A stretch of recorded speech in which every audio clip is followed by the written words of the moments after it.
What is a locavore? Similar to the words carnivore and herbivore, locavores eat locally produced foods, whether meats or produce.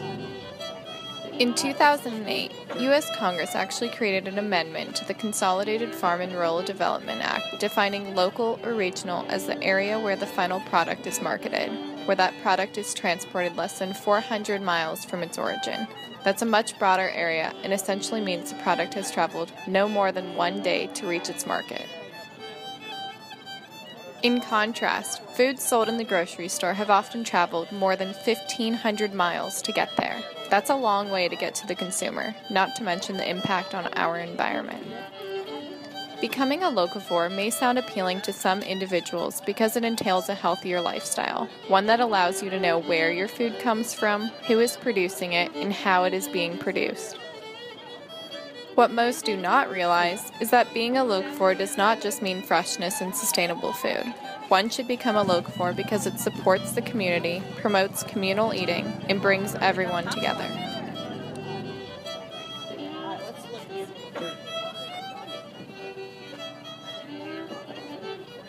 So let's talk about some of the other pros about becoming a locavore and supporting local food systems. You may actually get more variety than the grocery stores can offer.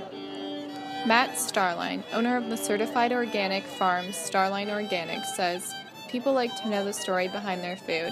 If you went to any of the major grocery stores and saw what was there and saw how the meat was raised or the vegetables, it's not very appealing to want to buy it.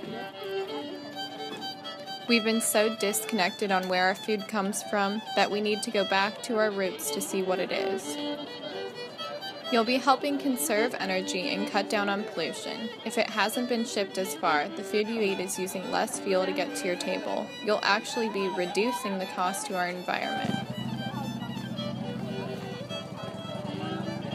They got popcorn. Alright, let's look.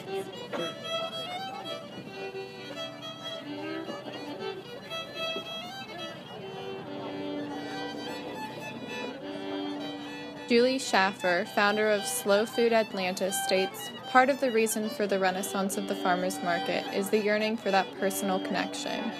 I bet the people you buy from know you by name, know what you want. There's something soul-satisfying about the humanness."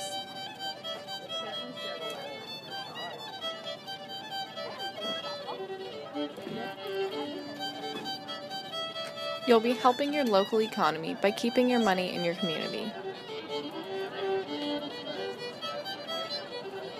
You absolutely can't beat the taste of just picked produce and conscientiously raised meats and eggs.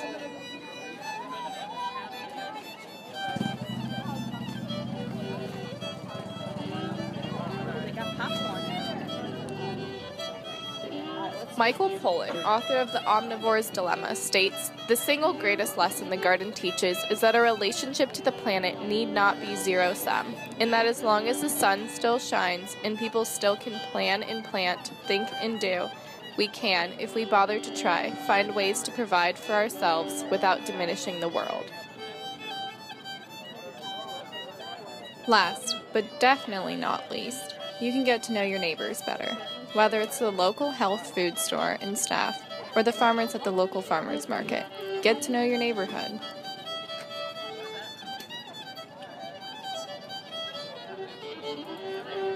In an economic research report conducted by the United States Department of Agriculture, farmers markets have been found to have positive impacts on local economies.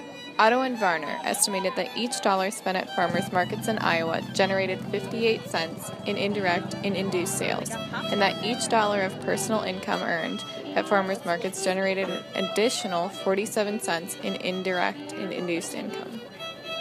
The multiplier effect for jobs was 1.45. That is, each full-time equivalent job created at farmers markets supported almost half of a full-time equivalent job in other sectors of the Iowa economy.